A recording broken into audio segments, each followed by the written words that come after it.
जय श्री कृष्णा बच्चों। आज हम लोग कक्षा 3 में पर्यावरण विषय के अंदर पाठ संख्या 6 देखो जंगल अजब निराला, देखो जंगल अजब निराला को आगे से अध्ययन करेंगे। ठीक है बच्चों। क्या है? जलीय आवास। क्या है? जलीय आवास।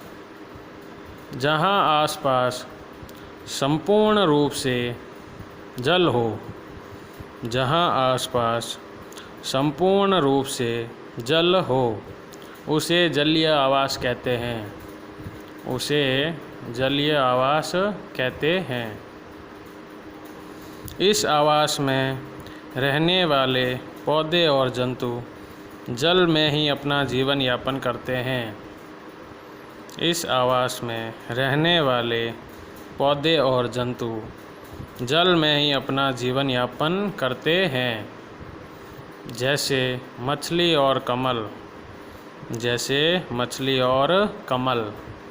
क्या है? जहाँ आसपास संपूर्ण रूप से जल हो, जहाँ आसपास चारों तरफ जल ही जल हो संपूर्ण रूप से, उसे जलीय आवास कहते हैं। क्या कहते हैं? जलीय आवास। इस आवास में रहने वाले पौधे और जंतु, इस आवास में रहने वाले पौधे और जंतु जल में ही अपना जीवन यापन करते हैं, जल में ही अपना जीवन यापन करते हैं।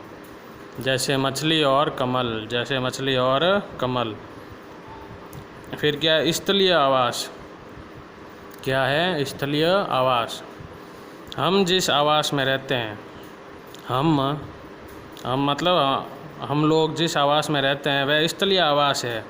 ठीक है। जहाँ घर मकान बने हुए होते हैं ना, तो उसे स्थलीय आवास कहते हैं। तो हम जिस आवास में, मतलब मनुष्य जगत जिस आवास में रहता है वह स्थलीय आवास है। इस आवास में वायु, प्रकाश इत्यादि पर्याप्त मात्रा में होता है।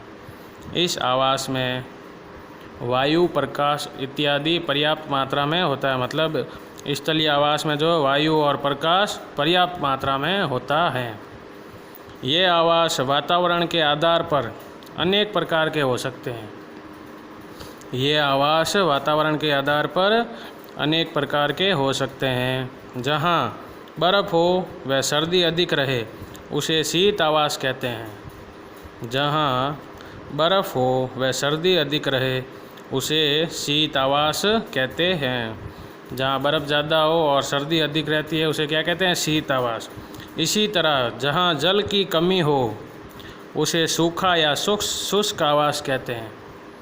क्या कह रहा है? इसी तरह जहाँ जल की कमी हो उसे सूखा या शुष्क आवास कहते हैं। इसी प्रकार जहाँ वातावरण में पर्याप्त जल व अनुकूल ताप हो उसे सम आवास कहते हैं। किसे कहते हैं? सम आवास। जहाँ पर्याप्त जल हो और अनुकूल ताप हो, मतलब ज़्यादा ना तो गर्मी हो ना ज़्यादा सर्दी हो और जल भी भरपूर रूप में हो, उसे क्या कहते हैं? सम आवास कहते हैं। ठीक है। वापस देखो, जलीय आवास। क्या है बच्चों? जलीय आवास। जहाँ आसपास संपूर्ण रूप से जल हो उसे जलीय आवास कहते हैं। जहाँ आसपास संपूर्ण रूप से जल हो उसे जलीय आवास कहते हैं। इस आवास में रहने वाले पौधे और जंतु, इस आवास में रहने वाले पौधे और जंतु जल में ही अपना जीवन यापन करते हैं, जल में ही अपना जीवन यापन करते हैं। जैसे मछली और कमल, जैसे मछली और कमल।